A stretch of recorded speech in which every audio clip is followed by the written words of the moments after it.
जब भी हम आयुर्वेद की बात करते हैं तो 3 शब्द बार बार सामने आते हैं, वात, पित्त और कफ। पर ये सिर्फ थ्योरी नहीं है, असल में ये त्रिदोष हमारे स्वास्थ्य का पूरा सिस्टम चलाते हैं। तो आज हम ये समझेंगे कि क्लिनिकल नजरिए से ये दोष काम कैसे करते हैं और हमारे शरीर पर इनका असर क्या होता है। चलिए इस दिलचस्प दुनिया में थोड़ा और गहरा उतरते हैं। तो ये त्रिदोष हैं क्या? इन्हें शरीर के 3 मैनेजर्स की तरह समझ सकते हैं, वात, पित्त और कफ। यही वो 3 ताकतें हैं जो हमारी हर शारीरिक और मानसिक प्रक्रिया को कंट्रोल करती हैं। अगर इनको समझ लिया तो समझिए आयुर्वेदिक स्वास्थ्य का सबसे जरूरी सबक सीख लिया। आज की हमारी चर्चा में हम एक एक करके इन तीनों ऊर्जाओं को जानेंगे, पहले वात, फिर पित्त और उसके बाद कफ। और आखिर में हम उस सुनहरे नियम को समझेंगे जो इन सबको एक साथ जोड़कर सेहत की सही तस्वीर बनाता है। चलिए शुरुआत करते हैं वात दोष से, जो वायु और आकाश तत्व से बना है। इसे गति की ऊर्जा कहते हैं। जरा सोचिए, शरीर के अंदर का सारा मूवमेंट, सांस का आना जाना, खून का दौड़ना, यहाँ तक कि दिमाग में जो विचार चलते हैं, ये सब का सब वात ही कंट्रोल करता है। देखिए, जब वात बैलेंस में होता है तो इंसान एक्टिव, क्रिएटिव और बहुत फुर्तीला होता है। लेकिन जैसे ही ये संतुलन बिगड़ता है, शरीर में सूखापन और हल्कापन बढ़ने लगता है। और नतीजा, कब्ज, गैस, जोड़ों में दर्द और बेचैनी जैसी परेशानियां शुरू हो जाती हैं। क्लिनिकल भाषा में कहें तो बढ़े हुए वात के लक्षण साफ दिखते हैं।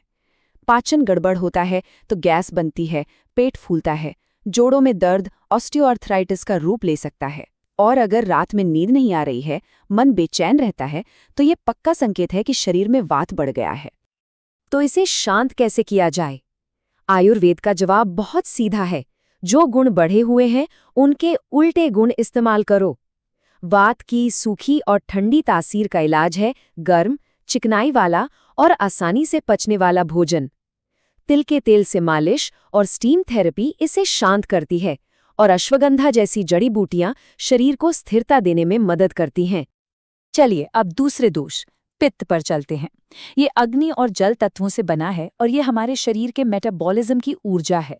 मतलब हमारा खाना पचाना, शरीर का तापमान बनाए रखना और किसी भी चीज को बदलने की प्रक्रिया, ये सब पित्त के ही हाथ में है।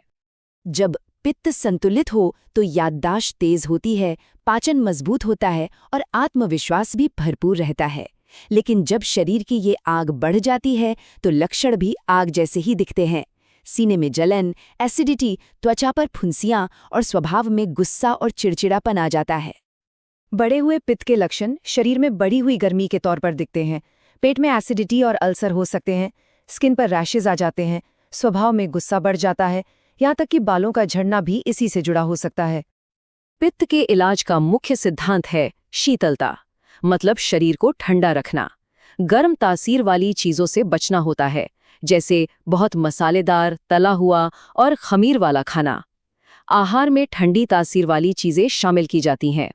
आंवला और गिलोय जैसी जड़ी बूटियां पित्त को शांत करती हैं, और विरेचन जैसी पंचकर्म प्रक्रिया शरीर से अतिरिक्त पित्त को बाहर निकालने में मदद करती है।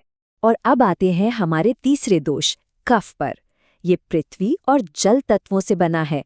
कफ हमारे शरीर को ढांचा, स्थिरता, इम्यूनिटी और ताकत देता है। एक तरह से ये शरीर को जोड़ने वाला गोंद है। जब कफ संतुलित हो तो हम स्थिर और मजबूत महसूस करते हैं, लेकिन जब ये बढ़ जाता है तो शरीर में भारीपन और एक तरह का ठहराव आ जाता है। नतीजा, वजन बढ़ने लगता है, हर वक्त नींद आती है और किसी भी काम में मन नहीं लगता, जैसे सारी एनर्जी ही खत्म हो गई हो। बढ़े हुए कफ के लक्षण जमाव और सुस्ती से जुड़े होते हैं, जैसे बिना ज्यादा खाए भी वजन बढ़ना, जो अक्सर हाइपोथायरॉयडिज्म के लक्षणों जैसा लगता है। बार बार साइनस का बंद होना या हर वक्त नींद और भारीपन महसूस होना। आजकल पीसीओएस जैसी समस्याएं भी बढ़े हुए कफ से जुड़ी हो सकती हैं। कफ के इस भारीपन और सुस्ती का मुकाबला करने के लिए आयुर्वेद शरीर में हल्कापन और गर्मी बढ़ाने पर जोर देता है। इसमें लंघन यानी हल्का उपवास, रोजाना व्यायाम और गर्म भोजन शामिल है। उद्वर्तन मतलब सूखी मालिश शरीर में ब्लड सर्कुलेशन को बढ़ाती है, और त्रिकटु और गुगुलू जैसी गर्म जड़ी बूटियां कफ को कम करने में मदद करती हैं। तो इन तीनों को समझने के बाद हम आयुर्वेद के सबसे बड़े सिद्धांत पर आते हैं, यहाँ लक्ष्य किसी एक दोष को खत्म करना नहीं है, बल्कि तीनों के बीच एक सही तालमेल, एक डायनामिक बैलेंस बनाए रखना है। और यही सेहत का सुनहरा नियम है। आयुर्वेद का पूरा सार इसी एक बात में है कि स्वास्थ्य का मतलब है संतुलन। बीमारी तब शुरू होती है जब इन तीनों में से कोई भी एक अपना बैलेंस खो देता है। इसीलिए इलाज का पहला कदम हमेशा यही होता है, ये पहचानो कि कौन सा दोष बढ़ा हुआ है और फिर उसे वापस संतुलन में लाओ। तो सबसे जरूरी बात क्या है? जब दोष संतुलित रहते हैं तो स्वास्थ्य अपने आप संतुलित रहता है। ये एक बहुत ही सरल लेकिन उतना ही शक्तिशाली सिद्धांत है। तो इस पूरी चर्चा के बाद एक सवाल सोचना तो बनता ही है, इन तीनों ऊर्जाओं को जानने के बाद किसी के भी स्वास्थ्य को कौन सी ऊर्जा सबसे ज्यादा प्रभावित करती है? इस पर सोचना बहुत जरूरी है, क्योंकि अपने शरीर की भाषा को सुनना ही सेहत की ओर पहला कदम होता है।